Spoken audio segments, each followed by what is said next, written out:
बच्चों, मैं हूँ सिद्धेश पवार। स्वागत करता हूँ आपका नैनेश एकेडमी इस चैनल पे। तो आज हम लोग देखने वाले हैं साइंस 1 का चैप्टर नंबर 5, जिसका नाम है हीट। क्या नाम है? हीट, उष्णता। क्या देखने वाले हैं? हीट देखने वाले हैं। अगर आपको ये सेशन पसंद आ रहा है और आपको इसके पीछे वाले चैप्टर्स के वीडियो चाहिए, वो भी हम लोग ने प्लेलिस्ट बना के रखा है क्विक रिवीजन सेशन करके। वहाँ पे जाके क्लिक करो और चैनल को सब्सक्राइब करो और बेल आइकन दबाओ, ताकि क्या होगा कि हम लोग जैसे ही नए नए वीडियोस आएंगे तो आपके मोबाइल पे नोटिफिकेशन आएगा और आप वो वीडियोस देख के कुछ नए नए पार्ट्स सीख सकते हो। तो एक क्विक रिवीजन सेशन में हम लोग एक्चुअल में करने क्या वाले हैं, इंपॉर्टेंस आपको देंगे। बाकी जो चैप्टर जो बड़ा है उसका कोई हम लोग कचरा उठाते नहीं बैठेंगे, बिकॉज अभी क्या है, हम लोग के पास टाइम बहुत कम है। टाइम कितना है हम लोग के पास? 1 या फिर 1.5 महीना ही बचा है। और 1-1.5 महीने में हम लोग को क्या करना है, एसएससी में एटलीस्ट 70+ या फिर 80+ तो लाना ही लाना है। तो हम लोग क्या करेंगे, इंपॉर्टेंट्स पे फोकस करेंगे, ऐसे इंपॉर्टेंट्स जो पेपर में ऑलवेज या फिर क्वेश्चन पेपर में ऑलवेज पूछे जाते हैं, ऐसे पेपर्स पे हम लोग फोकस करने वाले हैं। तो हम लोग से ट्यून रहने के लिए नीचे सब्सक्राइब का बटन है, उसको दबा दो। और आपको ये चैनल पे इंपॉर्टेंट्स के साथ हैंड रिटन नोट्स भी मिलने वाले हैं, जो कि लिंक नीचे डिस्क्रिप्शन में मिल जाएगा। टेलीग्राम चैनल को ज्वाइन करो, वहाँ से हैंड रिटन नोट्स भी ले लो। ओके, तो बढ़ते हैं चैप्टर नंबर 5, जिसका नाम है हीट। क्या नाम है? हीट। अभी हीट क्या होता है? हीट आपने देखा होगा, उष्णता या फिर हीट। हीट मीन्स उष्णता। ये हीट का हम लोग कैसे कैसे यूज़ करते हैं? बॉइलिंग ऑफ वाटर, वाटर को बॉईल करने में यूज़ करते हैं, है ना। वाटर को बॉईल करने में, या फिर फूड अपना जो भी खाना है उसको पकाने के लिए हम लोग हीट यूज़ करते हैं। अभी कभी कभी सर्दियों में बहुत ठंड भी लगती है, तो हम लोग हीट्स की मदद से हाथ भी सेकते हैं ना। तो हीट के बहुत सारे यूजेस है, और जैसे हीट के यूजेस है तो हीट का कुछ ना कुछ डिसएडवांटेज भी रहेगा, एडवांटेज भी रहेगा, कुछ ना कुछ बिहेवियर भी रहेगा, है ना। तो इसके ऊपर, हीट के ऊपर रिसर्च किया तो इसके वेरियस एडवांटेजेस और डिसएडवांटेजेस मिले हम लोग को। तो उसी पे बेस ये क्या है, हम लोग का हीट चैप्टर है। तो इसमें हम लोग बढ़ते हैं फर्स्ट पॉइंट की तरफ, जो कि हम लोग का लैटेंट हीट। क्या है? Latent heat. ओके, सिंपल सा चैप्टर है, सिंपल सा चैप्टर है, और कंसेप्ट भी सिंपल से है। ओके, देखो अभी क्या हुआ, मैंने एक बाउल में क्या लिया, बर्फ़ लिया मैंने। देखो ये बाउल है अपना, इसमें मैंने क्या लिया, आइस के ब्लॉक्स लिए, आइस के ब्लॉक्स लिए। ओके, और इसके नीचे क्या किया मैंने, ऐसे जाली थी, इसके नीचे मैंने बर्नर लगा दिया। क्या लगा दिया? बर्नर लगा दिया। क्या लगा दिया? बर्नर लगा दिया। अभी क्या होगा मेरा, पहले मैंने बर्नर से जब टेम्परेचर दिया, ओके, तो पहले टेम्परेचर क्या था, 0 डिग्री था। कितना डिग्री था? 0 डिग्री, मीन्स ग्राउंड लेवल था, 0 डिग्री था, है ना। और ये टेम्परेचर क्या हुआ, धीरे धीरे बढ़ते गया, धीरे धीरे बढ़ते गया, तो धीरे धीरे बढ़ के ये किधर गया, 100 डिग्री तक गया। कहाँ पे गया? 100 डिग्री तक गया। और जब ये टेम्परेचर 100 डिग्री पे गया, तो हम लोग ने क्या ऑब्जर्व किया कि ये जो 100 डिग्री का टेम्परेचर है, वो अगर टेम्परेचर 100 डिग्री पर जाता है और हम लोग के जो आइस मेल्ट नहीं होते, अगर हम लोग के पूरे आइस ब्लॉक्स मेल्ट नहीं होते, तो ये 100 का टेम्परेचर जो है ये कांस्टेंट रहेगा, इसके बाद बढ़ने वाला नहीं है। 100 का टेम्परेचर क्या होगा, ये कांस्टेंट रहेगा, इसके बाद बढ़ने वाला नहीं है। और जैसे ही क्या होगा, बर्फ़ का कन्वर्ट वाटर में हो जाएगा या फिर लिक्विड में हो जाएगा, तो ये 100 का टेम्परेचर क्या होगा, इंक्रीज होना चालू हो जाएगा, और लिक्विड को किस में कन्वर्ट कर देगा, वेपर में कन्वर्ट कर देगा। किसको कन्वर्ट कर देगा? वेपर में कन्वर्ट कर देगा। और इसी को हम लोग क्या बोलते हैं, latent heat. Okay, the amount of constant temperature observe, amount of constant temperature absorb by a ice. Okay, the amount of constant temperature का अमाउंट एब्जॉर्ब किया, किसने एब्जॉर्ब किया, आइस ने एब्जॉर्ब किया, या फिर एक सर्टेन ऑब्जेक्ट ने एब्जॉर्ब किया, to transfer a solid into liquid. Ice क्या था, हम लोग का सॉलिड था, तो सॉलिड का हम लोग ने किसने कन्वर्ट किया, लिक्विड में कन्वर्ट किया। ओके, अब ये देखो इसका लैटेंट हीट का formula, the amount of heat energy absorb at a constant temperature, amount of heat energy का अमाउंट कांस्टेंट टेम्परेचर पे एब्जॉर्ब किया गया while converting solid into liquid, solid into liquid में कन्वर्ट करते समय एक amount of heat as a constant temperature पे observe हुआ। कांस्टेंट टेम्परेचर कौन सा था? 100 डिग्री सेल्सियस। 100 डिग्री सेल्सियस पे वो ऑब्जर्व होते गया, एब्जॉर्ब हुआ, उसको हम लोग क्या बोलेंगे? लैटेंट हीट बोलेंगे। ओके, तो अभी लैटेंट हीट में क्या हुआ? सॉलिड टू लिक्विड हुआ ना, सॉलिड टू लिक्विड कन्वर्जन हुआ। लेकिन उसके बाद मैंने बोला कि लिक्विड में कन्वर्ट होने के बाद वापस से टेम्परेचर बढ़ेगा, तो क्या होगा? लिक्विड टू वेपर कन्वर्ट होगा। कहाँ पे कन्वर्ट होगा? Liquid to vapour, liquid to vapour. और अभी देखो सॉलिड टू लिक्विड कन्वर्ट हुआ तो उसको हम लोग क्या बोले? लैटेंट हीट बोले। तो अभी लिक्विड टू वेपर कन्वर्ट हो रहा है तो उसको हम लोग क्या बोलेंगे? Latent heat of vaporisation, latent heat of vaporisation, latent heat of vaporisation. Okay, तो देखो लैटेंट हीट क्या होता है? लैटेंट हीट मीन्स एक एनर्जी है, हमने क्या किया? टेम्परेचर दिया। ओके, आइस को हम लोगों ने टेम्परेचर दिया, तो हम लोगों ने क्या नोटिस किया कि 100 डिग्री सेल्सियस पे जाने के बाद टेम्परेचर बढ़ा ही नहीं, टेम्परेचर बढ़ा ही नहीं। क्यों नहीं बढ़ा? बिकॉज वो 100 डिग्री सेल्सियस पे जाने के बाद आइस ने टेम्परेचर एब्जॉर्ब किया, है ना, आइस से टेम्परेचर एब्जॉर्ब किया, और जब तक वो आइस का लिक्विड नहीं हुआ तब तक टेम्परेचर नहीं बढ़ा। तो इसी एब्जॉर्प्शन के प्रोसेस को हम लोग क्या बोलते हैं? लैटेंट हीट, जो एब्जॉर्ब होने वाली हीट है। अभी ये सॉलिड टू लिक्विड में एब्जॉर्ब हुई तो उसको हम लोग बोलेंगे लैटेंट हीट, और जब ये लिक्विड टू वेपराइजेशन में एब्जॉर्ब होगी तो उसको हम लोग क्या बोलेंगे? Latent heat of vaporisation, latent heat of vaporisation. Okay, बढ़ते हैं नेक्स्ट टॉपिक की तरफ। में देखा लैटेंट हीट देखा, तो उसके बाद हम लोग नेक्स्ट पार्ट देखने वाले हैं रेगुलेशन। रेगुलेशन में क्या होता है कि आइस पे आप अगर हम लोग प्रेशर लगाएंगे तो आइस का क्या होता है? आइस मेल्ट होना चालू हो जाता है। Okay, the phenomena in which ice start melting due to applied pressure.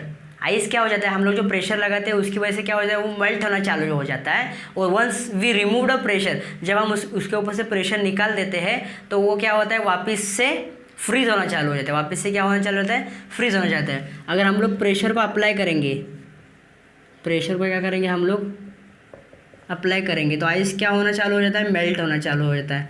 और प्रेशर को हम लोग क्या करेंगे? रिमूव करेंगे तो वापस से क्या होना चालू हो जाता है? फ्रीज होना चालू हो जाता है। क्या होना चालू हो जाता है? फ्रीज होना चालू हो जाता है। और इसी प्रोसेस को हम लोग क्या बोलते हैं? रेगुलेशन। इसी प्रोसेस को हम लोग क्या बोलते हैं? रिजोल्यूशन या फिर रेगुलेशन। तो इसमें देखो क्या होता है? Ice 0 degree Celsius, 0 degree Celsius पे आइस क्या होता है? आइस बनता है। हाँ, सबसे कम या फिर मैक्सिमम उसका डेंसिटी होता है 0 डिग्री सेल्सियस पे। और जब हम लोग प्रेशर लगाएंगे तो प्रेशर लगाएं तो क्या होगा? प्रेशर से क्या होगा? हीट इंक्रीज होगा। तो ये क्या होगा? 0 से 1 2 3 4 ऐसे जाएगा ना, 0 से 1 2 3 4 जाएगा। तो क्या हो जाएगा कि आइस मीन्स आइस क्या होगा? मेल्ट होना चालू हो जाएगा। और जैसे हम लोग प्रेशर निकालेंगे तो ये जो टेम्परेचर है वो भी क्या होना? डिक्रीज होना चालू हो जाएगा। डिक्रीज होना चालू होगा मीन्स 3 2 4 1 मीन्स उल्टा इन्वर्स आएगा। तो इससे क्या होगा? आइस फ्रीज होना चालू होगा। और इसी फिनोमेनन को हम लोग क्या बोलते हैं? रेगुलेशन। इसी फिनोमेनन को हम लोग क्या बोलते हैं? रेगुलेशन। तो अभी नेक्स्ट चीज़, एक नेक्स्ट पार्ट ध्यान में रखो। देखो अगर हम लोग किसी चीज़ को हीट दे रहे हैं, हाँ, अगर हम लोग किसी चीज़ को हीट प्रोवाइड करें, क्या कर रहे हैं? हीट प्रोवाइड कर रहे हैं, तो वो चीज़ क्या होती है? एक्सपांड होती है। क्या होती है? एक्सपांड होती है। वो चीज़ क्या होती है? एक्सपांड होती है। और अगर हम लोग किसी चीज़ से हीट निकाल रहे हैं, हीट को क्या कर रहे हैं? रिमूव कर रहे हैं, तो वो चीज़ क्या हो जाती है? कॉन्ट्रैक्ट, कॉन्ट्रैक्ट हो जाती है। कॉन्ट्रैक्ट क्या हो जाती है? कॉन्ट्रैक्ट। ओके, देखो ये 2 पॉइंट थोड़ा सा ध्यान में दो। नेक्स्ट पॉइंट हम लोग के इसके ऊपर ही है। देखो हीट, अगर हम लोग किसी चीज़ को हीट देंगे तो वो चीज़ क्या हो जाएगी? एक्सपांड हो जाएगी, एक्सपांड स्प्रेड आउट हो जाएगी, है ना, स्प्रेड आउट होगी। और वही अगर हम लोग किसी चीज़ से हीट निकाले तो वो हीट निकालने की वजह से क्या हो जाएगी? वो फ्रीज होना चालू हो जाएगी या फिर कॉन्ट्रैक्ट होना चालू हो जाएगी। क्या हो जाएगी? कॉन्ट्रैक्ट होना चालू हो जाएगी। ये 2 पार्ट्स हैं। ओके, तो इसके बाद ये 2 पार्ट्स को ध्यान में रखो। तो इसके बाद क्या होता है कि एक हीट का एनोमलस बिहेवियर या फिर anomalous behaviour of water, anomalous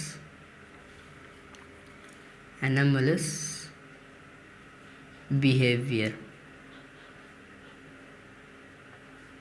of water. तो इसके बाद क्या होता है कि वाटर का एक बिहेवियर है जो सबको, साइंटिस्ट को उसने क्या किया? हैरान कर दिया वाटर के एक बिहेवियर ने। अभी देखो सबसे क्या होता है? 0 डिग्री सेल्सियस पे वाटर का किस में कन्वर्ट होता है? आइस में कन्वर्ट होता है। है ना। 0 डिग्री सेल्सियस पे वाटर का क्या बनेगा, आइस बनेगा। आइस बनेगा अगर हम लोग 0 डिग्री सेल्सियस को इंक्रीज कर देंगे, means 1 2 3 4, 1 degree Celsius, 2 degree Celsius, 3 degree Celsius, 4 degree Celsius, तो हम लोग ने क्या किया, हीट इंक्रीज किया, हीट प्रोवाइड किया ना। तो अकॉर्डिंग टू रूल तो ये क्या होना चाहिए, एक्सपांड होना चाहिए। अकॉर्डिंग टू रूल क्या होना चाहिए, एक्सपांड होना चाहिए। लेकिन यहाँ पे इसका इन्वर्ट होता है। वाटर क्या करता है, degree 1 to 4 degree Celsius, 0 to 4 degree Celsius में वाटर क्या करता है, एक्सपांड करने की जगह पे कॉन्ट्रैक्ट हो जाता है। एक्सपांड नहीं करता, क्या करता है, कॉन्ट्रैक्ट हो जाता है। एक्सपांड नहीं करता, क्या हो जाता है, कॉन्ट्रैक्ट हो जाता है। और इसी बिहेवियर को हम लोग क्या बोलते हैं, एनोमलस बिहेवियर बोलते हैं। अगर हम लोग 4 डिग्री सेल्सियस से आगे बढ़ेंगे 5 डिग्री सेल्सियस तो वापस से वो क्या होगा, एक्सपांड होना चालू हो जाएगा, मीन्स बर्फ़ का वाटर बनना चालू हो जाएगा। तो ये जो बिहेवियर हम लोग ऑब्जर्व किए 0 degree Celsius to 4 degree Celsius, इसी बिहेवियर को हम लोग क्या बोलते हैं, एनोमलस बिहेवियर। और इसका एक नॉर्मल सा एग्जांपल आपको दे दो, आपने पोलर रीजन देखा होगा, पोलर रीजन है ना, पोलर रीजन अर्थ पे है, polar region north pole south pole है ना, नॉर्थ साउथ। तो पोलर रीजन पे आपको सबको पता है बर्फ़ ही बर्फ़ रहती है, या फिर अंटार्कटिका एक ये ले लो, खंड ले लो, वहाँ पे क्या रहती है, बर्फ़ ही बर्फ़ रहती है। लेकिन आपने ये भी ऑब्जर्व किया रहेगा, बर्फ़ के नीचे फिश भी जिंदा रह सकती है, रहती है ना। पोलर रीजन में बर्फ़ के नीचे फिश भी रहती है, या फिर पेंगुइन्स भी रहते हैं, उसके नीचे ट्रीज भी आता है ना। तो अगर मुझे बताओ, अगर पोलर रीजन में बर्फ़ है, अगर देखो ये मेरा है एक वैली है, ओके, तो पोलर रीजन वाली वैली है, तो इसमें क्या है, ये स्टार्टिंग के फेज़ में बर्फ़ है। अगर बर्फ़ है मीन्स ये बर्फ़ का ये नीचे वाले वाटर पे असर होगा, तो नीचे वाला वाटर का भी क्या होगा, ये नीचे वाले वाटर का भी टेम्परेचर डिक्रीज़ होगा। टेम्परेचर डिक्रीज़ होगा तो वो भी कितना जाएगा, 0 डिग्री सेल्सियस के अराउंड जाएगा। तो नीचे वाला वाटर भी बर्फ़ बनना चाहिए, है ना। अगर नीचे वाला वाटर बर्फ़ बन जाएगा तो इसके अंदर फिश कैसे जिंदा रह सकती है, फिश तो फ्रीज हो जाएगा। तो यहीं पे क्या काम आता है हम लोग का, एनोमलस बिहेवियर ऑफ वाटर काम आ जाता है। यहाँ पे क्या होता है, बाहर से ठंड आ रही है, ओके, बाहर से हीट रिमूव हो रही है, या फिर 0 डिग्री सेल्सियस का प्रेशर आ रहा है। तो ये जो अपर मोस्ट लेवल रहती है ना, अपर मोस्ट लेवल, यहाँ पे तो बर्फ़ बन जाता है, यहाँ पे 0 डिग्री सेल्सियस का बर्फ़ बन जाता है। लेकिन बाद में क्या होता है, ये जो हीट आ रही है बाहर से, यहाँ पे थोड़ी एब्जॉर्ब हो जाती है और बाकी बची हुई हीट नीचे जाती है। तो नीचे आने के बाद क्या होता है, यहाँ पे बर्फ़ है, तो यहाँ पे कितना टेम्परेचर, 0 डिग्री सेल्सियस है, लेकिन इसके नीचे टेम्परेचर कितना रहता है, अराउंड 4 डिग्री सेल्सियस का टेम्परेचर रहता है। और 4 डिग्री सेल्सियस में हम लोग ने देखा है आइस का डेंसिटी मिनिमम रहता है, मिनिमम मीन्स और अराउंड वाटर ही समझ लो, वाटर जैसा ही रहता है। सो दैट्स वाई यहाँ पे क्या रहता है, वाटर प्रेजेंट रहता है, वाटर प्रेजेंट रहता है। तो इसके नीचे क्या होते हैं, फिश भी प्रेजेंट होते हैं, क्या होते हैं, फिश भी प्रेजेंट होते हैं, ओके। तो इसी को हम लोग क्या बोलते हैं, anomalous behaviour of water, anomalous behaviour of water, okay. बढ़ते हैं नेक्स्ट पॉइंट की तरफ।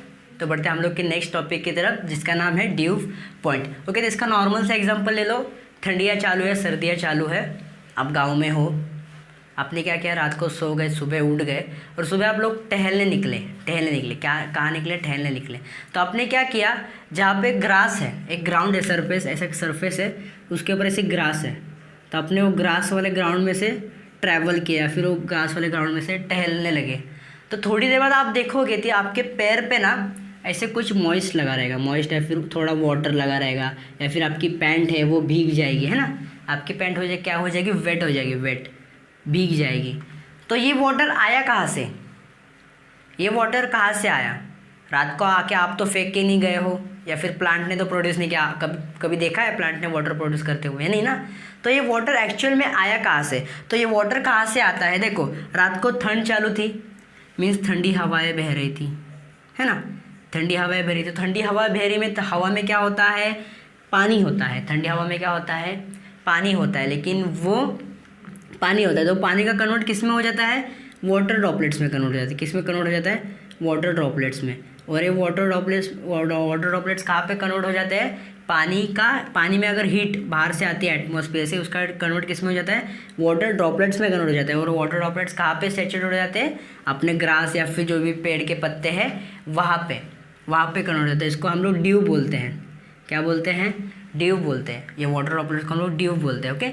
और ये ड्यूब फॉर्म होने को जो टेम्परेचर लगता है, उस टेम्परेचर को हम लोग क्या बोलते हैं, ड्यू पॉइंट बोलते हैं। क्या बोलते हैं, ड्यू पॉइंट बोलते हैं, ओके। तो ड्यू पॉइंट तो क्लियर हो गया। उसके बाद क्या आता है, ह्यूमिडिटी, ह्यूमिडिटी मीन्स जो एयर में मॉइस्ट होता है, एयर में मॉइस्ट होता है मीन क्या होता है, देखो आप लोग ऐसा गर्मी के मौसम में देखो, आप बैठे हो कुछ काम नहीं कर रहे हो, फिर भी आपको क्या होता है, पसीना आता है। वो पसीना क्यों आता है, क्योंकि वो जो वेदर है, जो भी एटमॉस्फेयर है उसमें क्या होता है, मॉइस्ट होता है। या फिर देखो मुंबई है, मुंबई कहाँ पे, अरबी सी के कॉर्नर पे, या फिर अरबी सी को लग के मुंबई है, तो मुंबई का जो भी क्लाइमेट रहेगा, जो भी एटमॉस्फेयर रहेगा, वो कैसा रहेगा, थोड़ा सा मॉइस्ट वाला रहेगा, है ना, दमट रहेगा। तो हम लोग बोलते हैं वातावरण, मुंबई का वातावरण कैसा है, दमट है, मीन्स क्या है, मॉइस्ट वाला है। जो हवा में जो पानी रहता है उस पानी को हम लोग क्या बोलते हैं, ह्यूमिडिटी बोलते हैं। क्या बोलते हैं, उस पानी को हम लोग ह्यूमिडिटी बोलते हैं। ओके, नेक्स्ट पार्ट देखेंगे, उस पानी को हम लोग क्या बोलेंगे, ह्यूमिडिटी बोलेंगे। देन आपको क्या हुआ, अभी हम लोग ने क्या देखा, हीट के प्रोसेस देखे, हीट कहाँ कहाँ प्रेजेंट होती है और कैसे कैसी होती है। तो अभी हम लोग क्या देखेंगे, हीट का यूनिट देखेंगे। क्या देखेंगे, हीट का यूनिट देखेंगे। ओके, तो देखो amount of heat required, amount of heat, एक हीट की अमाउंट या फिर हीट की एक मात्रा रिक्वायर्ड होती है किसको, 1 ग्राम ऑफ वाटर को 1 डिग्री सेल्सियस से बढ़ाने में, 1 डिग्री सेल्सियस टेम्परेचर बढ़ाने में, जो वाटर के 1 ग्राम के वाटर को का 1 डिग्री सेल्सियस बढ़ाने में जो हीट का अमाउंट यूज़ होता है उसको हम लोग क्या बोलेंगे, कैलोरी। और हीट को किस में प्रेजेंट करते हैं, कैलोरी। और वही यहाँ पे 1 ग्राम है, 1 डिग्री से तो 1 कैलोरी हुआ, क्या हुआ, 1 कैलोरी। अभी ये क्या हुआ हम लोग का, ये देखो ग्राम क्या है, सीजीएस यूनिट है ना, तो ये भी कैलोरी हम लोग का हीट का क्या हुआ, सीजीएस यूनिट हुआ।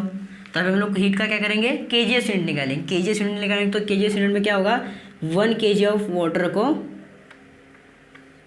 1 डिग्री सेल्सियस टेम्परेचर बढ़ाना है तो हम लोग को कितना एनर्जी यूज़ करना पड़ेगा, 1 किलो कैलोरी, 1 किलो कैलोरी। और ये ध्यान में रखो, 1 किलो कैलोरी या फिर 1 किलो कैलोरी हीट यूज़ करना पड़ेगा। कितना कैलोरी हीट यूज़ करना पड़ेगा, 1 किलो कैलोरी। तो यहाँ पे हम लोग क्या मिला, calorie is the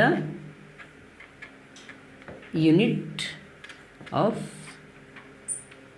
heat. Calorie क्या है, हीट का यूनिट है। क्या है कैलोरी, हीट का यूनिट है।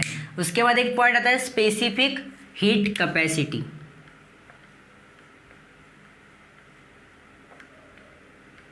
स्पेसिफिक हीट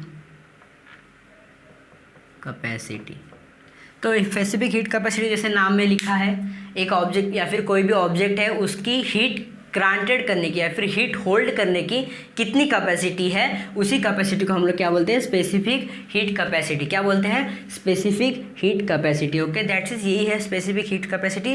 देन उसके बाद देखेंगे आप लोग heat exchange, last topic, heat exchange. Okay, तो ये लास्ट वन है, इसमें थोड़ा ध्यान दो, इसमें थोड़ा ट्रिक है। क्या है, देखो मेरे पास क्या है, 2 ऑब्जेक्ट्स है, मेरे पास क्या है, 2 ऑब्जेक्ट्स है, एक ऑब्जेक्ट ए और ये क्या हुआ, ऑब्जेक्ट बी। ऑब्जेक्ट ए क्या है, कोल्ड है, नॉर्मल रूम टेम्परेचर वाला कोल्डिंग है, लेकिन ऑब्जेक्ट बी क्या है, हीटेड है। हीटेड है मीन्स क्या है, इसमें हीट प्रेजेंट है, बहुत सारी हीट प्रेजेंट है।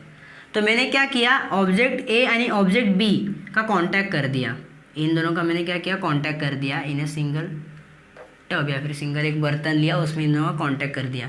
तो मैंने इन दोनों को कुछ टाइम के लिए ऐसे ही छोड़ा, लेकिन मैं जब थोड़ी देर बाद आया तो मैंने क्या देखा, मैंने क्या ऑब्जर्व किया कि जो ऑब्जेक्ट बी था उसकी हीट एनर्जी क्या हो गई, लूज़ हो गई। मीन्स वो क्या हो गया, हीट को गमा के कोल्ड हो गया, हीट को उसने लूज़ किया और कोल्ड बन गया। और ऑब्जेक्ट ए जो था वो कोल्ड से क्या बन गया, हीटेड बन गया। ये क्यों हुआ, तो ऑब्जेक्ट बी ने क्या किया, ऑब्जेक्ट ए को हीट ट्रांसफ़र किया, और ऑब्जेक्ट ए ने क्या किया, ऑब्जेक्ट बी को कोल्डनेस ट्रांसफ़र किया। तो ये जो ट्रांसफॉर्मेशन हुआ, ये जो एक्सचेंज हुआ, इसी को हम लोग क्या बोलते हैं, हीट एक्सचेंज। क्या बोलते हैं, हीट एक्सचेंज। वापस एक बार देख लो हीट एक्सचेंज में क्या हुआ। मेरे पास 2 ऑब्जेक्ट्स थे, object number A, object number B. तो ऑब्जेक्ट ए क्या था, पूरा कोल्ड था, लेकिन ऑब्जेक्ट बी मेरा हीटेड था। तो मैंने क्या किया, दोनों को एक साथ रखा, मैंने थोड़ी देर बाद दोनों को एक साथ रखा, और जब मैं वापस आया तो मैंने ये ऑब्जर्व किया कि ऑब्जेक्ट बी ने ऑब्जेक्ट ए को एनर्जी दिया और खुद हीट लॉस कर बैठा और ऑब्जेक्ट ए ने क्या किया, ऑब्जेक्ट बी से एनर्जी गेन करके खुद को हीट गेन कर लिया, हीट को क्या कर लिया, गेन कर लिया। तो यहाँ पे एक प्रिंसिपल बनता है, amount of energy loss by object, मैं इसको एनर्जी लॉस लिख देता हूँ, is equal to amount of energy gain, है ना। नॉर्मल प्रिंसिपल है। देखो जितना बी एनर्जी लॉस करेगा उतना ही ए को एनर्जी मिलेगा, है ना। जितना बी एनर्जी लॉस करेगा उतना ही ए को एनर्जी मिलेगा, यही बोला है। Amount of energy lost by object is equal to amount of energy gain by object. और इसी प्रिंसिपल को हम लोग क्या बोलते हैं, principle of heat exchange, principle of heat exchange, principle of heat exchange. Okay, तो प्रिंसिपल ऑफ हीट एक्सचेंज क्या है, amount of energy lost is equal to amount of energy gain. जितना हम लोग ने एनर्जी लॉस्ट किया उतना ही सामने वाले ने एनर्जी गेन किया हम लोग से। ओके, सो इसी को हम लोग क्या बोलेंगे, principal of heat exchange. Okay, that's it, यही था हम लोग का वीडियो। यहाँ पे हम लोग का चैप्टर नंबर 5 हीट जो था वो ख़त्म होता है। आपको मैं उम्मीद करता हूँ आपको ये सब टर्म्स समझ आए होंगे और वीडियो भी अच्छा लगा होगा। अगर वीडियो अच्छा लगा है तो नीचे सब्सक्राइब का बटन है, उसके ऊपर क्लिक कर दो और आपके दोस्तों में वीडियो शेयर कर दो, ताकि आपके दोस्त भी कुछ मार्क्स इकट्ठा करके एसएससी बोर्ड में 80+ लाने के काबिल बन जाए। मैं मिलता हूँ आपको किसी और एक वीडियो के साथ वापस, तब तक के लिए bye bye, take care and peace out.